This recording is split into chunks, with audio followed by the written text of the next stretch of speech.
mi ovrednotili svoje zgodbe, bomo lahko stali in obstali, ker to so tiste zgodbe, ki nas kot narod naredijo močne, samozavestne, radostne.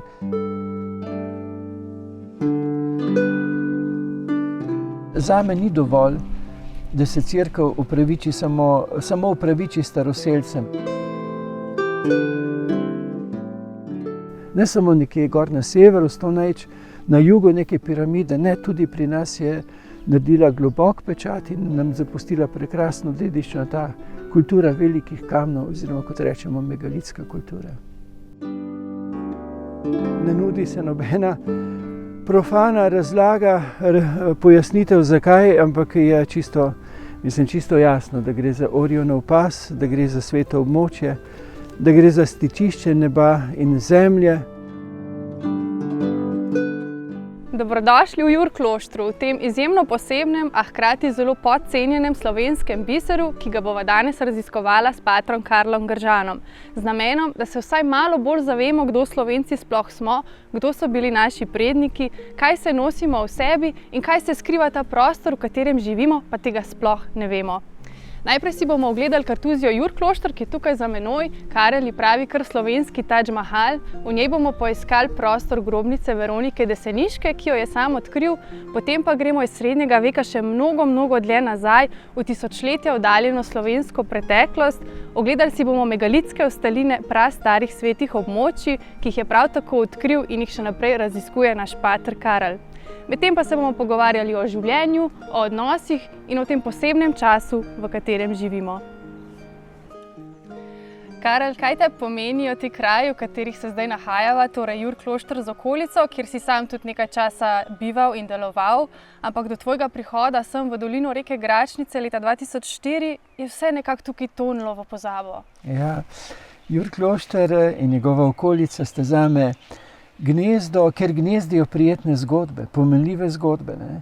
Zgodbe, ki nam jih lahko zavida svet. Če si je William Shakespeare dobro zamislil, tako piše v uvodu drame Romeo in Julija, imamo tu resnično zgodbo, pomnik resnične zgodbe Friderika in Veronike. Če so si recimo Angleži zamislili Robin Hooda, ki je bogatim jemal in revnim dejal, imamo mi tukaj blizu na Prevorju razbojnika Guzeja.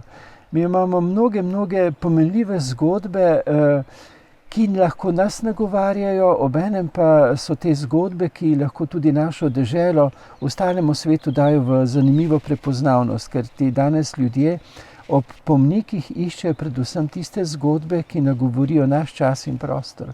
In sem vesel, da sem lahko 3 leta bival tu v Jurkloštru, da sem tu tudi gnezdo dobesedno, da sem lahko vstopil v to zgodbo Friderika in Veronike, da sem s pomočjo patra Janeza Holensteina iz Splete tudi razvozlal zagonetko, kako je tistih 3 let bivanja, o kateri bova verjetno več rekla tukaj v Jurkloštru in tako naprej, ne. Torej, ta prostor me je bogatil in verjamem, da bo v prihodnosti mnoge zelo nagovoril, obenem pa tudi notranje bogatil. Ja, ogromno vrat v preteklost se ti je tukaj odstiralo ena za drugo.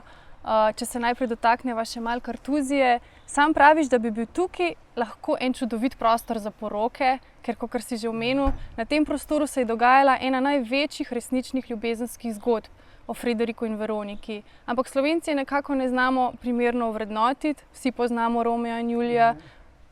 Verjetno je več Slovencev bilo že v Veroni kot v Jurkloštru. Ja. Zakaj bi bilo pomembno, da to zgodbo prepoznamo kot bolj pomembno? Ja, ker če bomo mi ovrednotili svoje zgodbe, bomo lahko stali in obstali, ker to so tiste zgodbe, ki nas kot narod naredijo močne, samozavestne, radostne. In ta zgodba o Frideriku in Veroniki je res zelo lepa zgodba ljubezni. To ni zgodba neke zaljubljenosti. Friderik je bil znan kot lahkoživec, če bi bila Veronika njemu samo ljubica, Herman ne bi imel nič proti tej zvezi, ker pa je bila to zveza ljubezni, jo je Herman preganjal in nehote naredil uspešnico. Ne. Zakaj naredil uspešnico? Ker se konča tudi tragično. Ne. Če bi se ta zgodba nadaljevala, veste, potem stopi vsak odnos v realnost, ne. Tudi v krize, v vse tisto, kar pomaga, da preraščamo dane situacije na naslednjo stopnjo. Tako pa je na koncu Veronika umrla, kot sta umrla Romeo in Julija, in potem je tista zgodba zablestela kot, bi rekel, res uspešnica. Ne. Je pa ta zgodba res zanimiva zato, ker odkriva, ne, to pot ljubezni, to pot čiste predanosti, to pot, ki je, kot pravi tudi Sveto pismo, ljubezen močnejša od smrti, ne, ki je nič ne ustavi. In tukaj prav v Jurkloštru se razreši uganka, kje se je Veronika prikrila moči Hermana, med leti 1422, ko je umrla Friderikova zakonita žena Elizabeta Frankopanka, in letom 1425, ko sta šla živeti na Friedrichstein. Ker vemo, takoj ko sta šla živeti na Friedrichstein, je Herman to zgodbo zaključil. To pomeni, Friedricha je prijel na Friedrichsteinu, Veronika se mu je izmuznila in je nekaj časa prikrival Friderik Ptujski, ampak je takoj, torej Herman je bil za cesarjem Sigismundom druga politično verjetno najmočnejša figura v cesarstvu. Ne. On je imel razpredeno mrežo poročevalcev na vseh koncih in ni mogoče, da ne bi vedel, kje se Veronika skriva. Torej, morala se je skrivati nekje, kamor ni segla njegova moč. To so bile pa samo 3 možne lokacije. Cerkev, potem samostan ali pa univerza. Univerze nismo imeli, v cerkvi ne moreš bivati, samostani so imeli pa tako imenovana pribežališča. In če je nekdo vstopil na to območje, ki je bilo azilno območje, je takoj zapadel kazni iz občine, tega so se pa bali, ne, ker je pač predstavljalo večne peklenske muke. Ne. Zato pravi dr. Igor Grdina, da je bil srednji vek čas preplašenosti, ne, kajti to strašenje z Bogom je bilo kar naprej prisotno. Torej, Veronika se je očitno morala prikriti v nekem samostanu, v pribežališču, ki ga je nudil samostan. Dejstvo, da je pa dal Friderik prenesti Veronikino telo, mrtvo telo iz Braslovč v Jurklošter, pa daje slutiti neko povezanost z tem samostanom. Leta 2005 nam je dal Zavod za spomeniško varstvo dovoljenje, da smo očistili popolnoma zanemarjen prostor, ki je nekoč Kartuzijanu služil kot kapiteljska dvorana. Vemo pa, ne samo v Jurkloštru, tudi drugje so pogosto kapiteljske dvorane preuredili v grobne prostore, kjer so pokopavali dobrotnike, velikaše, ki so bili tako ali drugače, predvsem kot dobrotniki, povezani s Kartuzijo. Zakaj kapiteljske dvorane? Ker je omogočala dostop izven klavzure. In ko smo 2005 čistili ta prostor, smo naleteli na podstavek grobnice. Zelo velika verjetnost, 99,9, da gre za podstavek grobnice Veronike Deseniške.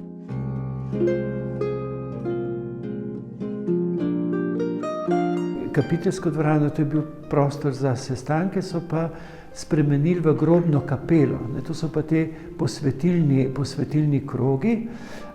In tukaj je ta podstavek grobnice, ki je postavljen, to je podstavek postavljen na obstoječ tlak in obstoječ omet. To pomeni, da je bil dodan kasneje in na tem podstavku je bila potem grobnica Veronike Deseniške, torej žal oskrunjena, ne, v času turških vpadov in pa kmečkih uporov. To je bil res Taj Mahal, ne? Ampak potem kasneje so pač to zanemarili. Ne? To bi lahko še vedno naredili nazaj kot veličasten prostor. Ne?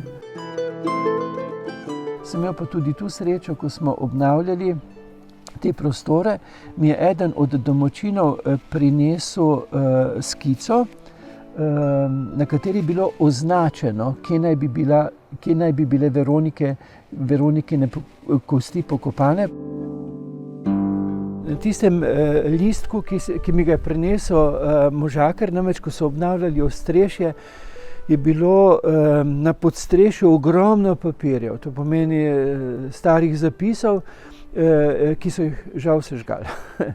Ampak ta možakar je vzel enih par njemu zanimivih listov in na enem od listov je bil označen prostor, kamor naj bi prekopali, kam prenesli kosti Veronike Deseniške. In to je bilo na tem prostoru. Na tem prostoru je bil tudi ta sarkofag, dejansko kamniti sarkofag, ki budi domnevo, da pa so bile v njem, potem v njega dane kosti Veronike Deseniške. Žal je zdaj tako, kot je. Če bi vrednotili mi to zgodbo, bi bilo seveda vse dano na pravo mesto, s pravim poudarkom in predvsem z veliko spoštljivostjo in poklonom do te izjemne zgodbe ljubezni.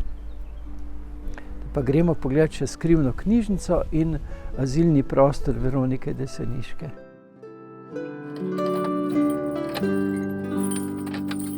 Marsikje bi takšen pomnik izkoristili, ne? Zgodbo ljubezni in pa pomnik kot prostor za tiste, ki se imajo radi, tiste, ki želijo posvetiti svojo ljubezen ob takšni zgodbi, kot je zgodba ljubezni med Friderikom in pa Veroniko. Zakaj pa so Veroniko obtožili čarovništva? Pa misliš, da so res verjeli, da je bila čarovnica? Ja, gotovo je bila čarobnica, ne čarovnica, ampak čarobnica, ki je očarala Friderika, ne, ki ga je pritegnila. Torej, on pa njo, ne. To je čarobno, ljubezen je čarobno. Beseda čaroben biti je pa zelo blizu. Čarovnica očarala ga je, začarala. Ne. Tukaj, ko so obnavljali cerkev, so iskali grob Veronike Deseniške. Slomšek naročil, naj iščejo v cerkvi sami, sam niso našli, seveda ne. V zidu cerkve je bilo stopničasto, dejansko skrivni prehodi, kamor so se lahko naskrivaj umaknili ob kakšnem modoru, ne. Bomo šli mi tukaj gor. To so zdaj naredili lino, ampak včasih je bil to vse samo zid. Si šel tukaj gor, ne, tu se vidi, to je stena, to je zid, širina zidu, ne, in noter v zidu samem je bil pa skrivni prehod, ki je tukaj še ohranjen.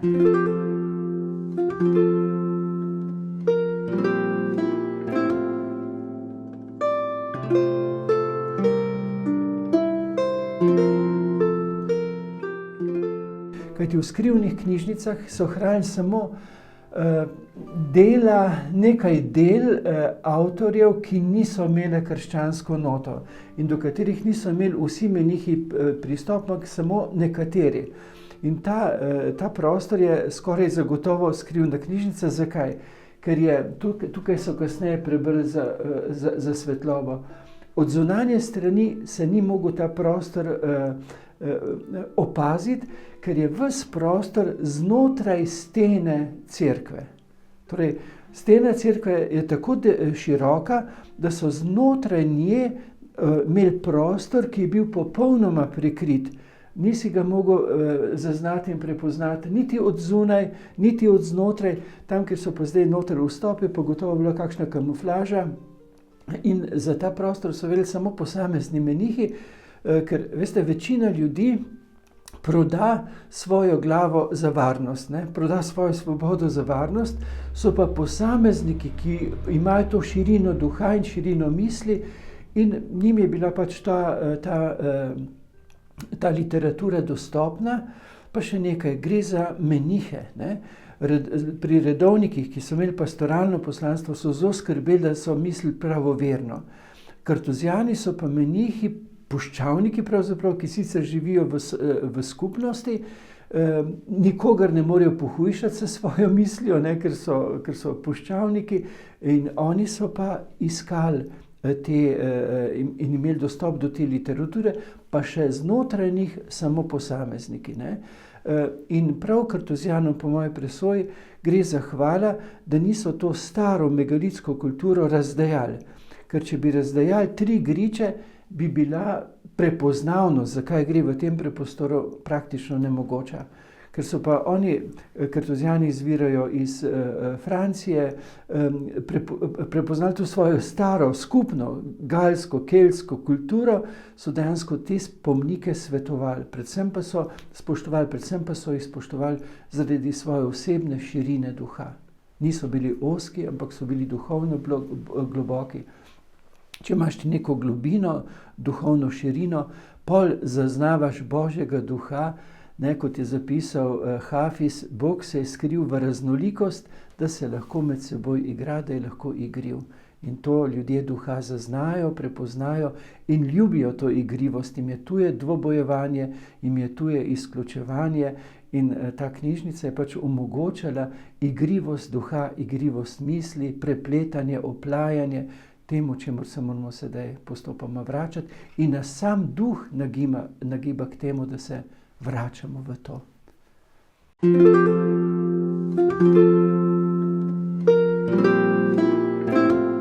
Se prikazuje azilno mesto Veronike Deseliške, to je simpatična črna kuhinja. In če si malce predstavljamo Veroniko, kako pripravlja jed za Friderika, ki jo je na skrivaj, ki jo je obiskal, in za njunega sina Janeza, je potem prav, ne, to je še ostanek te črne kuhinje. V teh prostorih se prikazuje pa azilno mesto, ne moramo reči, tukaj je bilo, čeprav velika verjetnost je, preprosto zato, ker se v te prostore lahko vstopi izven klavzure. Ne. Pribežališče je imelo pa vedno dostop izven klavzure, je pa spadalo pod samostan, zato je bil ta prostor zavarovan. Pod kaznijo izobčena, če bi kdorkoli z nasiljem vstopil v to prostore. Takrat si bil samo po sebi podvržen kazni izobčenja, tudi če ti ni to nekdo izrekel, in tega se tudi seveda Hermann bal, ker tisto so potem slikali v grozljivih podobah večne muke. V tej smeri bi mogli, da bi to zgodbo prikazali, seveda podprtost države, da bi res naredila ta prostor veličasten pomnik te, preko uspešnice zgodbe ljubezni. Ne. Shakespeare si jo je mogel zmisliti, mi pa imamo resnično kapital, ki ga je vredno izkoristiti. Ne. Friderik in Veronika njun odnos je bil še v tej prvi fazi, začetni fazi zaljubljenosti, ni bil še v realni fazi. Sam vedno poudarjaš, da je vsak odnos samo realen odnos in da je vsak človek samo človek z vsemi svojimi sencami, ranami, travmami in talenti seveda hkrati. Ampak ljudje imamo velike težave s tem soočanjem z realnostjo, ko v odnosu postane težko. Ampak zakaj je pomembno, da se znamo soočati z realnostjo odnosa? Ja, predvsem bi nas morali na ta realni odnos pripraviti. Ne.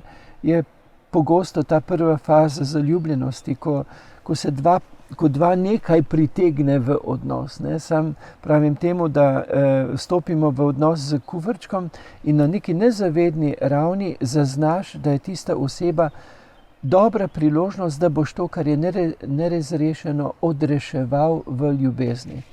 Ampak da ti to, kar je dejansko, s čimer si zaznamovan kot breme, da boš lahko odreševal ljubezni, moraš pa poznati določene zakonitosti. Kajti drugače lahko zelo hitro pride do konflikta, še posebej prvi konflikt je možen zato, če idealiziramo odnos. Ne. Ja, dva sta se zaznala kot dobra priložnost, ampak za rast v odnosu, za dogajanje v odnosu. Dogaja se pa tudi preko kriz. Dogaja se na nek način, ko drugemu odpirata svojo resničnost, ne? Odpirata jo pa na ta način, da si sporočata, to pa pomeni povzročata, kar nosita v sebi, kar sta tudi v odnos prinesla. to pa je lahko tudi neprijetno. Ne?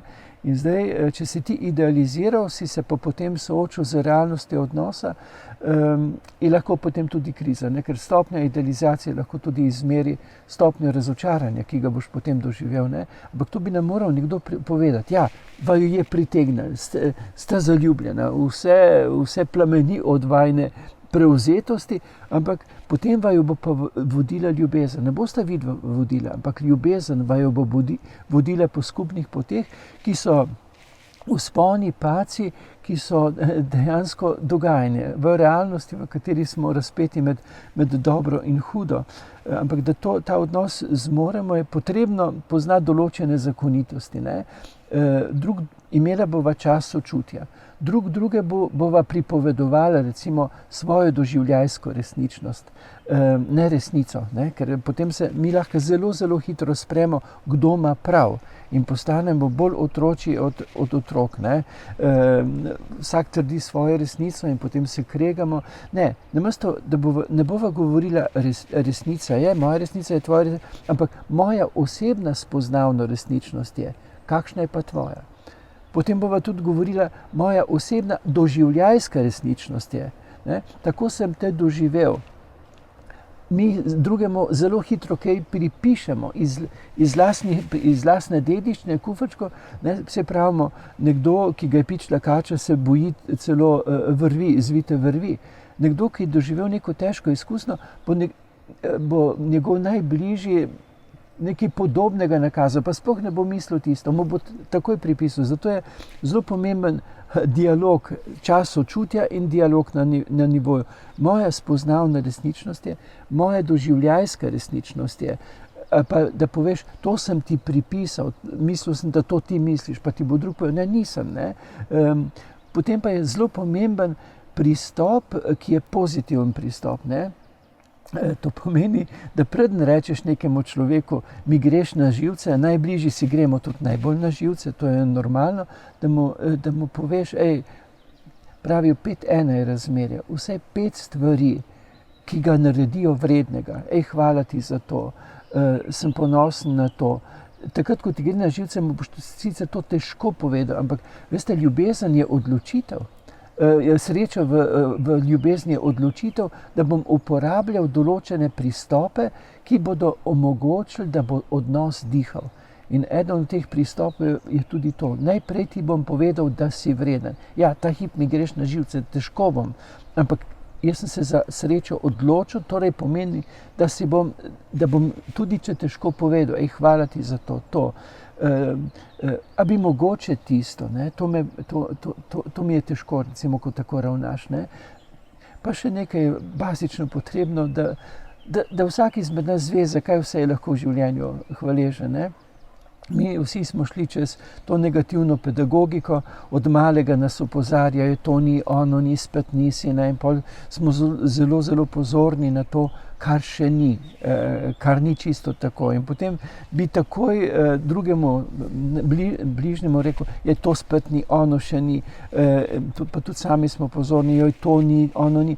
Da se zavestno odločiš, da boš vsak dan hvaležen, ozavestno hvaležno vsaj za, pravijo, minimalno 12 stvari. Lepota prebuja v meni lepoto, svetloba prebuja svetlobo. Vzel si bom čas, da bom pozoren, moderna beseda, čuječ do tega, kar me bo dejansko notranje svetlilo. Kar samo po sebi ne bo, še posebej, ker smo šli čez to negativno pedagogiko, zato se moramo za srečo odločiti. In si za srečo, ki je v srečanju, pa naj bo s cvetom ali s človekom ali živaljo, vzeti čas. Ne? Na nas je, a bomo žalostni kot predstavniki nekega naroda, ali pa bomo kljub vsemu doživljali življenju kot eno zanimivo priložnost. Ja, rostem bomo pomagali. Ja. Tudi hvaležni za veter. Ne? In bomo zdaj tem rostem pomagali, da bodo srečne, zato jih bomo tukaj le skrajšali in bojo srečne v vodi še naprej. Tako, pa še tale gre tu noter in še tale in je to. Ja, sreča je tudi v tem, da ne mislimo sami na sebe. Ko je ti rekel Ježek, Fran Milčinski Ježek, ko odpreš srce nekomu, ki je v stiski, pa magari je to cvet, ne, takrat, ko si odprl srce, lahko gospa sreča stopi tudi vate. Tisti, ki mislijo samo na sebe in ne odgovorijo na klic ljubezni, so težko srečni. Šele ko odpreš srce tja, kjer te pokliče ljubezen, se mi ne moramo rešiti vsega sveta. Ampak naj je zdaj poklicala, kaj so poklicali 3 rožice, da jim pomagamo, ker so se poškodovale, zdaj so srečne. Ampak ko odpreš srce tistemu, kar te pokliče, ne, lahko sreča stopi tudi vate. To je dobro, da se je to zgodilo, ker sicer bi pozabil na en zelo, zelo pomemben poudarek. Ne.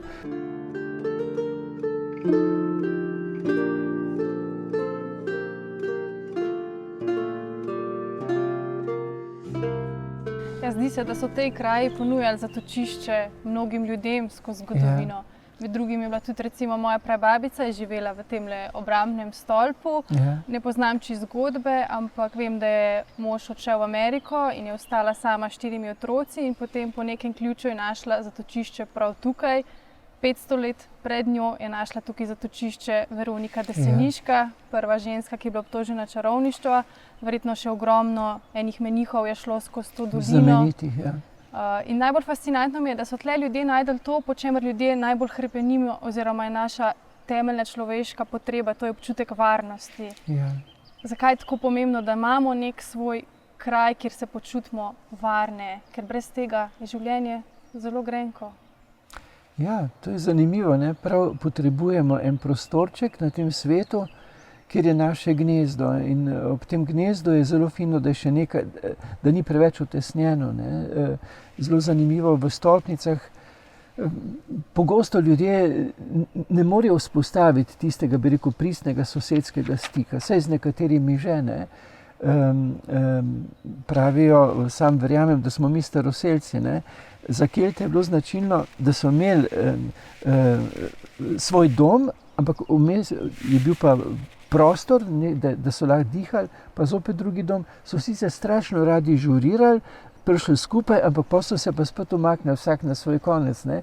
In če pogledate Slovenijo, je res, ne mislim mesta, ampak so ti zaselki razpršeni, posamezne domačije razpršene, ljudje se radi zbirajo, ampak potem rabijo tudi svoj mir, rabijo svoj kotiček umiritve, svoj kotiček, kjer se udomijo, udomačijo, kotiček, kjer črpajo tisto moč, zaradi katere potem lažje stopajo v prostor. Rabimo tisti prostorček. Jaz ga imam na Konjskem vrhu in si ne predstavljam, da ne bi vedno znova se zatekal v tisti mir, ki mi nudi območje varnosti, tudi zato, ker v tistem miru zaznavam vse, kar me obdaja kot podporno prisotnost.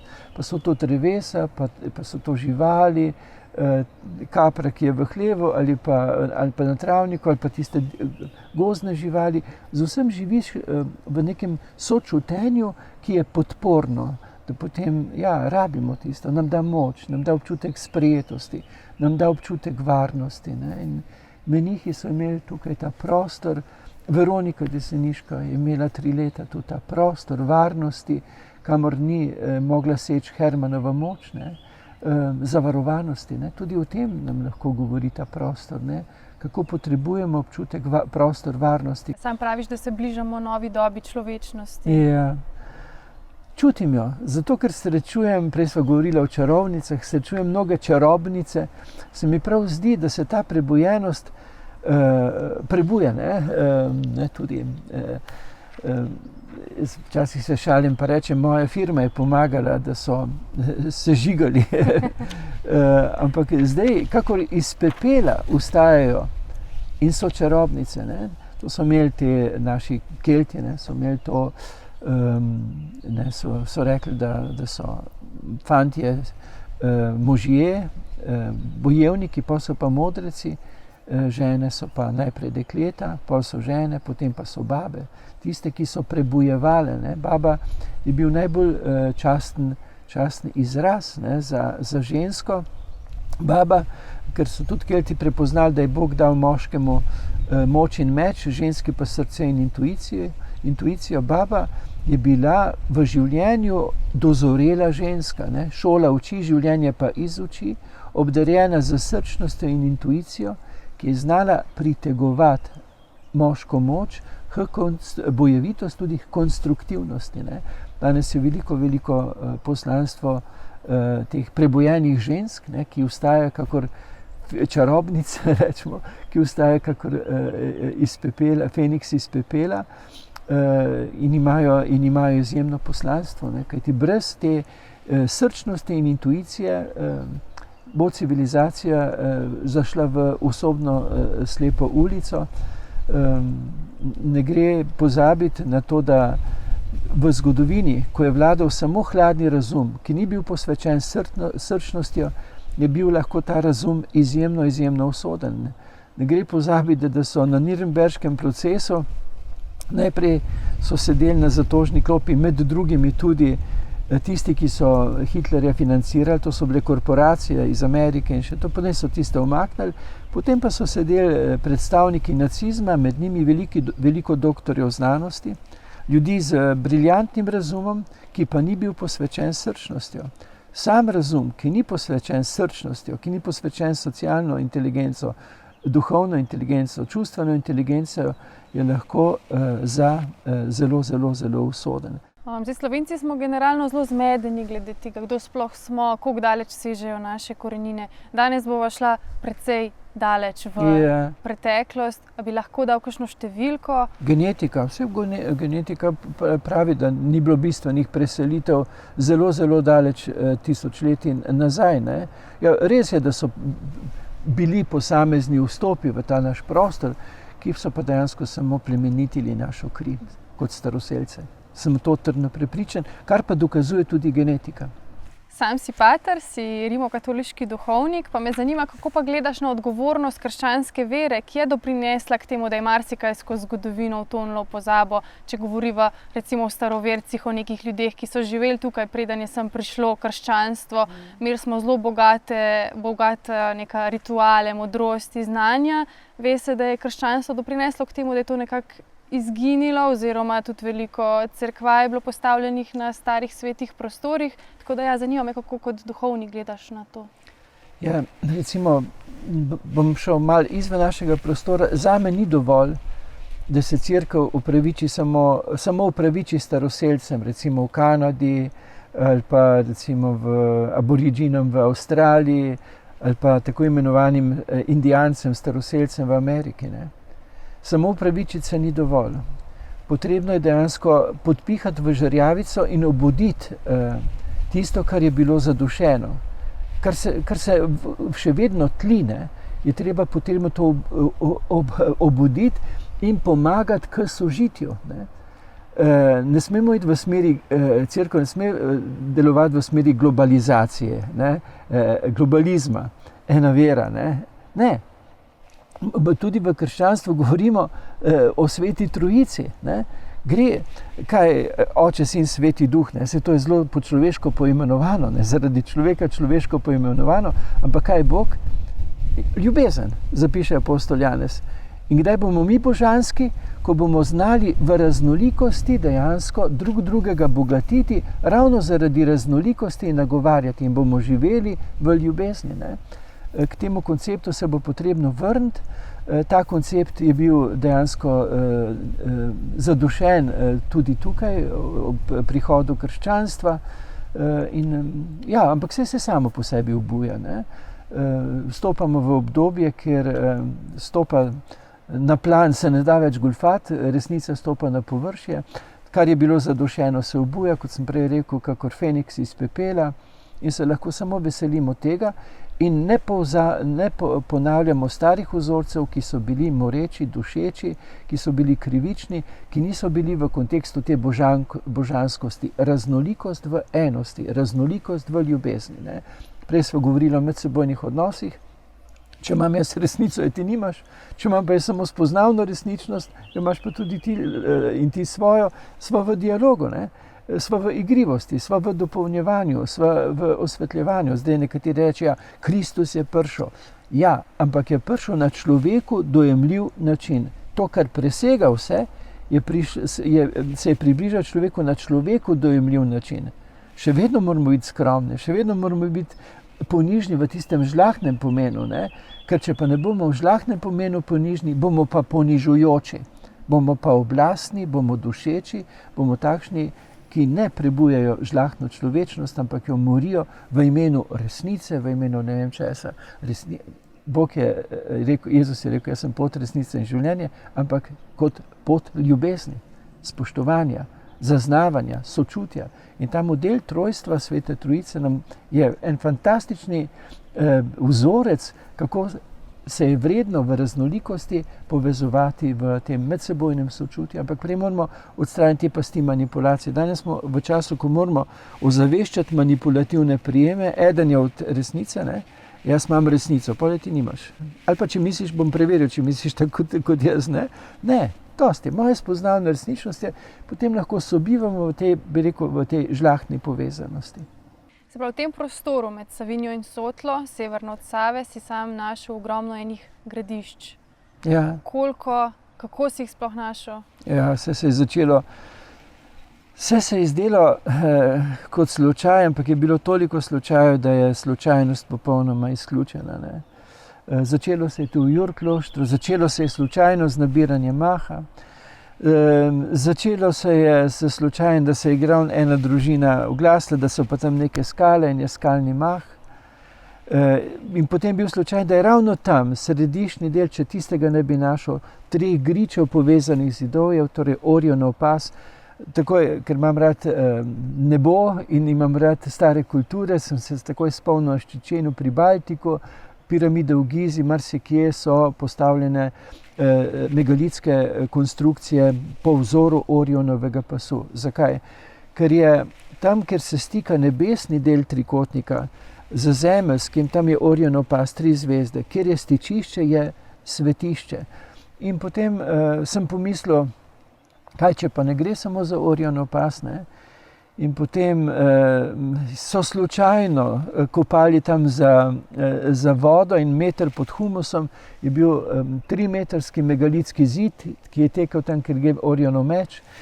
In sem pomislil, kaj če je tudi spodnji del, ogromno arheološko področje, spodnjem del. In potem, ko so ljudje videli, da sem že čuden, so mi začeli sami kazati čudne stvari. Orion v celoti, potem sem se rekel, ne veste, to tisto, kot si prej spraševala, se pri nas pa ne more biti, mi smo pa bogi, pa mali, ne, mi zatajimo zgodbo Friderika Veronike, razbojnika Guza in še marsikaj, ne. Potem so mi pa pokazali, so me peljali v ozvezdje Bika, kjer še zdaj celotno ozvezdje stoji z zvezdnimi pozicijami, ki jih imenuje gradišča in povezavami, ki so grebeni, še zdaj v celoti stoji tako na zemlji, kakor je na nebu. In nima nobene, to zidove, nobene profane razlage. Stoji in takrat sem si mogel sam priznati, da dejansko pa je. Tudi pri nas je kultura velikih kamnov, megalitov in potem se je to širilo. To je bilo izhodišče, seveda je bilo še veliko zagonetk. In potem sem pregorel, moral pregoreti, ne. Zakaj? Ja, to je bilo, kar je prikazano v tej knjigi Zvezdne poti, je bilo dejansko, to je 18-20-letno raziskovanje. Takrat sem imel na skrbi 2 župniji, 2 komuni, sam sem bil radovednež in predavanje vse mogoče in nemogoče zadeve pregorel. In potem me je zopet škof slučajno dal v Prevorje, ker je zgodba razbojnika Guza, zato sem jo omenil. Tisti, ki naj jo spremljajo, naj pomislijo, katere zgodbe so v njihovem kraju in jih aktualizirajo, ne. Naši kraji imajo izjemne zgodbe. In ker sem imel čas 1 leto prigorelosti, sem imel čas raziskovanja, ko sem prišel na Prevalje, so ljudje vedeli, da sem že, kaj me zanima in so me lovci, gozdarji vodili po teh tudi njim zanimivih postavitvah, ki so očitno človeškega izvora. In tako se je zgodba nadaljevala in pol je tukaj prikazano v tej knjigi več kot 60 ozvezdij. In če rečemo, da ima v povprečju eno ozvezdje 10 zvezd, je to 600 lokacij. To je bilo res garanje, ampak z uporabo celostne inteligence. Pa tudi sama ta pokrajina, ne, kaže, ne, da prikriva oziroma konzervira marsikaj arheološko zanimivega, ne. Sama silueta pokrajine to več kot očitno nakazuje. Mi gremo pa zdaj k 3 gričem, 3 zvezdam Orionovega pasu. Pa gremo na področje Orionovega pasu. Ampak tudi tukaj, kamorkoli pogledaš, vidiš te razmetanine, torej kamne, ki so očitno ruševina. Tukaj nad nami je pozicija sedečega dekleta, ki še vedno ohranja v celoti strukturo zvezdne pozicije krog, sonce, greben, luna, sonce, luna. Zvezdno pozicijo vedno nakazuje sonce, luna in pa povezava grebenska. Glede od spodaj vidimo ruševino ene zvezdne pozicije, to je pozicija sedečega dekleta, tako imenovana v narodnem besedovanju, ki je vedno ob 3 gričih Orionovega pasu. Ko bomo pa na njej, bomo pa videli, da tu je sicer videti kot huda ruševina, gor je še pa vedno čisti krog z grebenom, ki gre na, torej krog sonca, ki gre na k luni, poziciji luni. Zdaj smo pa na vstopu k 3 gričem, 3 zvezdam Orionovega pasu. Prvi, rečemo moški, skoraj gotovo moški, zadnji ženski, ker ima tudi to odprtino sprejemališče Božje energije, in srednji povezovalni Božji delček, ki je zelo razgiban, tudi gotovo zato, ker so bili pa tam verjetno posebej svet grič. Tukaj pa vidite kamen, ki je v krogu, čisto v krogu, tako kot mi zdaj, ko greš v cerkev, žegna na vodo, pa se pokrižaš, tako je bil tudi tukaj kot neki očiščevalni kamen, preden so vstopili v samo področje Orionovega svetišča. To je svet prostor, ker je stičišče med nebom, so 3 zvezde, in zemljo, ker je stičišče, je svetišče. To so 3 griči, zdaj je fino, da ni listja, ker se vidi vmes teče tisti zid. A vidite, kako teče tam zid? Ja. Povezuje vse 3 griče, ampak vedeti moramo, to ni staro, to je mogoče staro, kaj zdaj rečemo, 1200 let, ali pa še manj. To je samo dolgo ohranjena struktura. Tisto, kar je pa megalitsko, so pa večji kamni, ki jih bomo pa videli potem, če moraš gledati malo bolj pozorno, ker humus je, vegetacija, ampak očitno je bil to zelo svet prostor, ker so ta zid tako dolgo časa ohranjali. Ko je obiskal ta prostor Osmanagič, je rekel, glede na strukturo, da so to umetno postavljeni griči, ne bom rekel piramide, čeprav ko greš recimo tam, kjer so Maji ali pa kaj 500 let stare, vidiš takšne griče, pa ko renovirajo, pa pridejo do piramidalne strukture. To je pa staro, recimo v osnovi štejemo tisočletja. Zakaj ženski? Ker je nareto kot odprto, sprejema. Ne samo v krščanstvu, tudi drugod devica rojeva rešitelja. Sprejema kozmično moč, nebeško moč, in se vidi, da je očitno to umetno postavljen. Ker kamen, ki podpira, da ohranja to pozicijo, je dejansko, ima drugo strukturo kot tisti kamen, megalit, ki je na njega naslonjen, zato da ustvari to. Tudi šamani so imeli rogovje, mi imamo vikingi, ampak to niso imeli, da bi se zbadali, ampak so bili to sprejemališča nebesnih moči. Da bi bilo kakor na nebu, tudi na zemlji. Čemu pa misliš, da so bila namenjena ta svetišča? Ljudje so iskali, tudi krščanstvo ima, kakor v nebesih, tako na zemlji. V originalu je kakor na nebu, tako na zemlji. Ljudje so iskali po vzoru neba sledi harmonije tudi za zemeljsko sožitje. Obenem so pa ta prostor posvečevali v tej povezanosti. Tam, kjer je stičišče, je svetišče, je svet prostor. Še enkrat povem, to je mlado. To je lahko staro mogoče 1000 let, rečemo, ker so dolgo ohranjali te svete strukture. Tisto, kar je pa veliki kamen, je pa dejansko, to je vrh ledene gore. Bistvo je v čem skrito, kdor hoče videti, mora gledati z, ne bom rekel sam srcem, ampak tudi z celostno intuicijo, ki je pa ni samo racijo, ampak lovi in tam ni več ne preteklosti, ne sedanjosti, ker je vse en trenutek. Smo vse v vsem. Tu se vidi, kako so ohranjali torej, to strukturo povezovalno, ne? Kako gre ta greben gor in preko onega povezuje vse tri griče. Ne? Posamezne zvezdne pozicije, ki spadajo v določeno zvezdje, lahko prepoznamo, v katero zvezdje spada ravno po teh grebenih, ki povezujejo. Vedno povezujejo, ampak včasih čez kako dolino, ne, naredijo zelo zanimivo, teče greben, pa kot nek oddajnik, nek stolp, na drugi strani doline pa zopet stolp, ne, pa zopet teče. Ne. To so določene zakonitosti, ki jih je pač treba prepoznati. Tole pa je po moje bil, če pogledate tole, kakšen obreden prostor, čista ravnina, da je obkrožena. To je pa res za rajati. Rajati, že beseda rajati, ne, bi lahko rekla, so dejansko nekaj, kar nas ločuje v dvobojevanje, je pa ples tisti, ki nas povezuje v sodelovanje in je rajati rajsko, ne? Je povezovalno.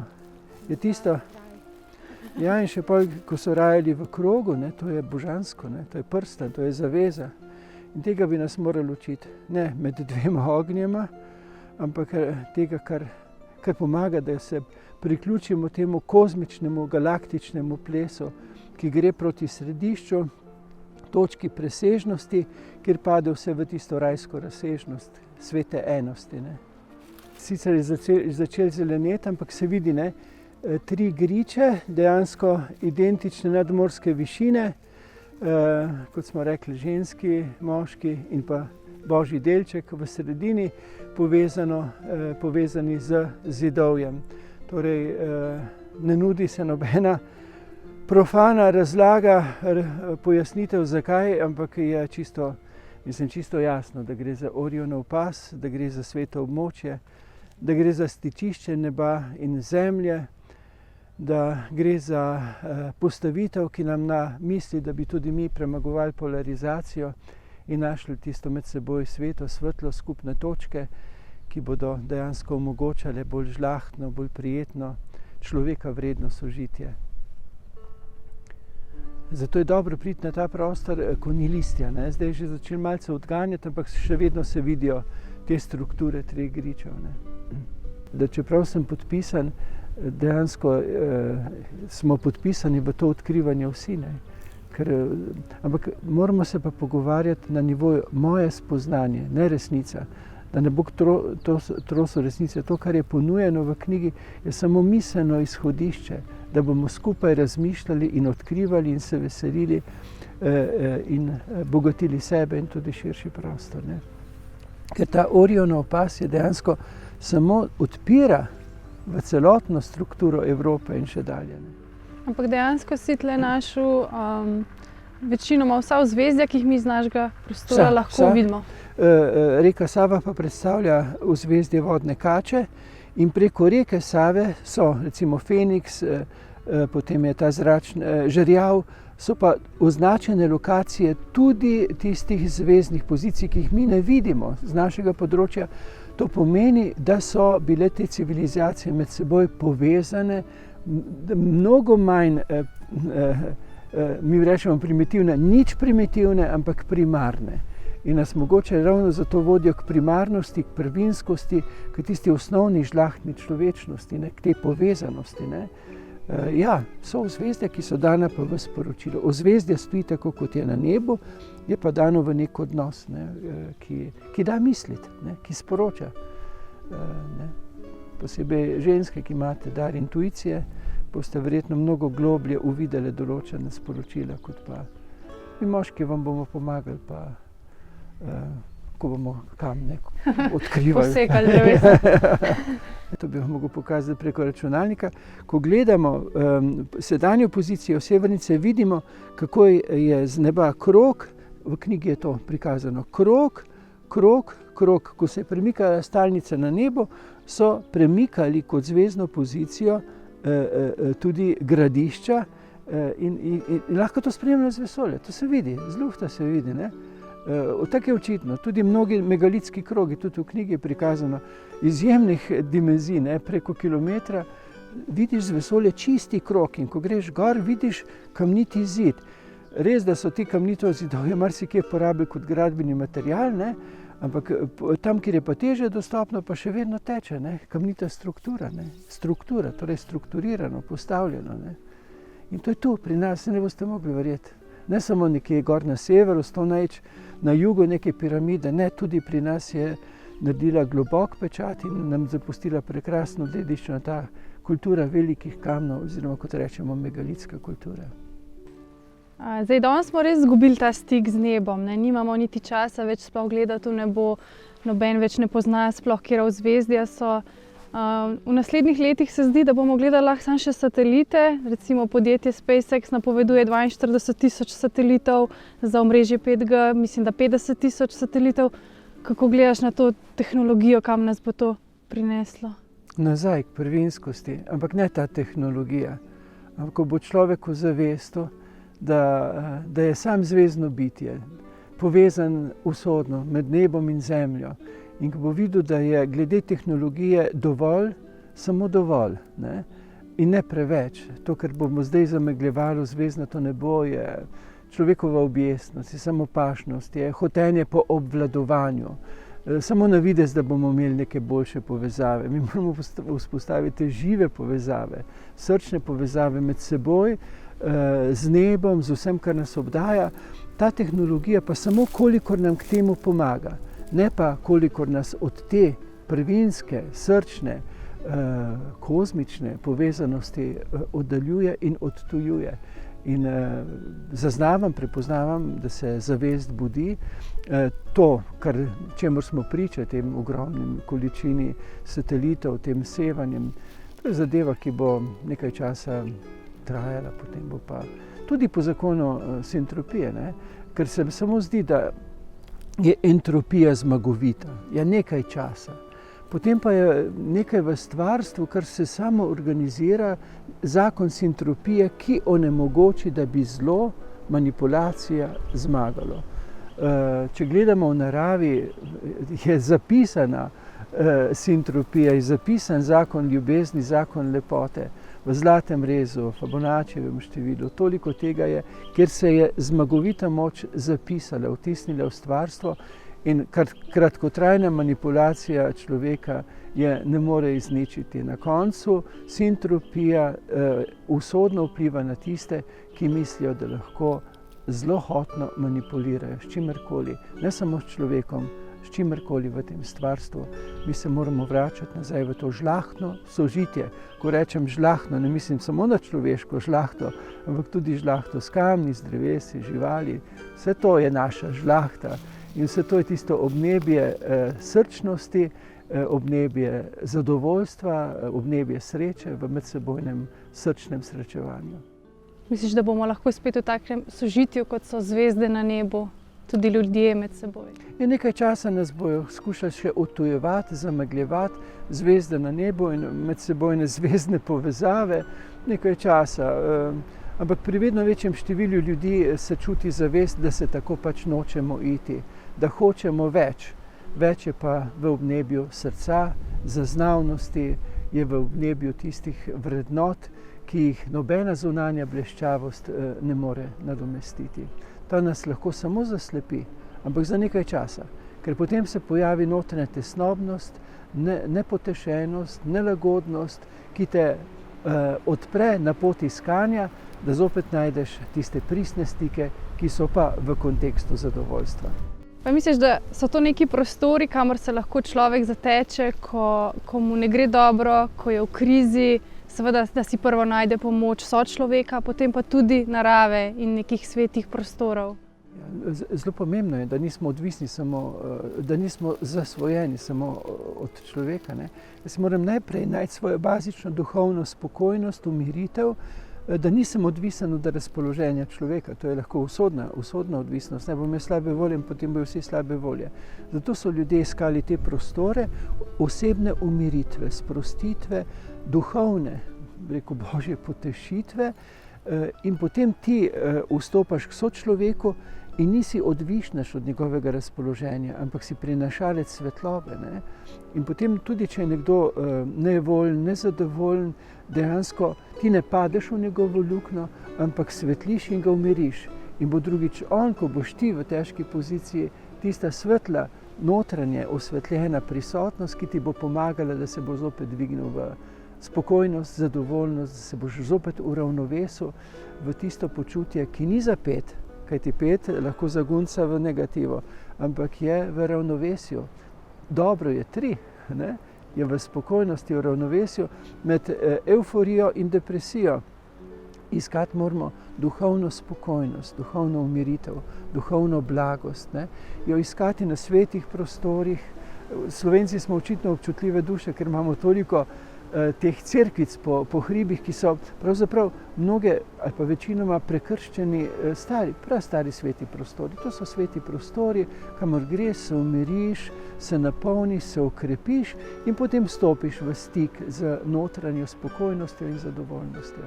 Iščemo to, vedno več ljudi to išče, ker hoče več od tega, kar nam ponujajo v površnosti, ker hoče dodano vrednost življenju, ta pa ni navzven, ampak je tu noter. Med nebom in zemljo je stičišče v srcu.